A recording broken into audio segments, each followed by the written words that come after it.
Selamat pagi, salam sejahtera. Terima kasih kerana memilih channel ini yang pastinya membawakan berita-berita semasa dan sukan di dalam tanah air dan juga luar negara.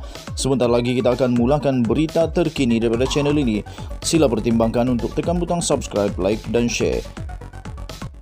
Salam sejahtera Malaysia, berita seterusnya dipetik daripada inforakyat.net bertajuk Tiada Pengumuman Moratorium Automatik Menyeluruh dalam Perutusan Khas Muhyiddin seperti yang diharap oleh pelbagai pihak.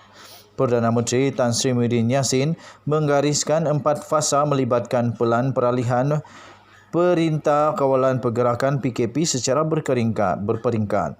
Ujar beliau, setiap fasa pelan pemulihan ini berpaksikan kepada data yang bersandarkan 3 indikator ambang utama ataupun threshold untuk beralih dari satu fasa ke fasa seterusnya. Indikator pertama ialah keadaan penularan COVID-19 dalam komuniti berdasarkan bilangan kes jangkitan harian. Indikator kedua pula ialah keupayaan sistem kesihatan awam berdasarkan kadar penggunaan katil di wad unit rawatan rapi ICU. Indikator ketiga pula ialah tahap populasi yang dilindungi berdasarkan peratusan yang telah lengkap menerima 2 dos suntikan vaksin, ujar beliau. Muhyiddin berkata demikian dalam perutusan khas Perdana Menteri bertajuk Pelan Pemulihan Negara Peralihan Fasa PKP secara berperingkat di sini pada hari ini.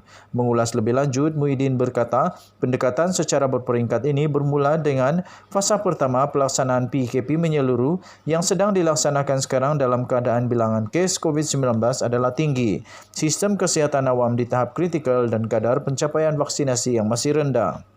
Katanya, kerajaan akan menimbang peralihan daripada fasa pertama kepada fasa kedua PKP setelah purata kes harian COVID-19 menurun di bawah 4,000 kes.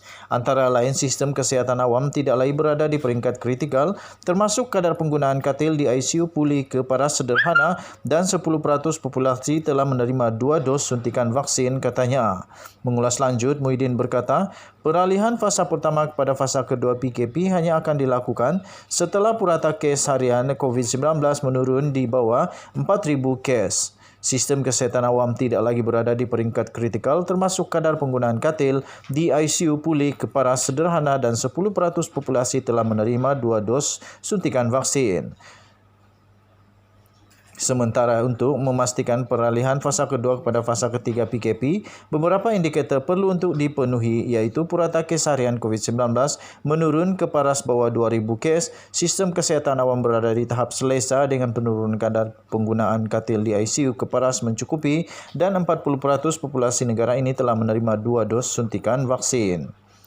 Selain itu, sektor ekonomi akan kekal dibenarkan beroperasi pada kapasiti 80% seperti fasa kedua dan aktiviti sosial termasuk pendidikan dan sukan tertentu boleh mula dibuka secara berperingkat termasuk pembukaan semula parlimen. Jelas Muhyiddin, fasa keempat adalah fasa terakhir pelan pemulihan negara di mana rakyat boleh seboleh mungkin dapat kembali semula kepada norma kehidupan seharian. Selain itu, semua sektor ekonomi akan dibuka, lebih banyak aktiviti sosial akan dibenarkan, perjalanan rentas negeri dibolehkan dan pelancongan domestik juga akan dibuka tertakluk kepada SOP yang ketat sekiranya keempat-empat fasa ini telah dilengkapi.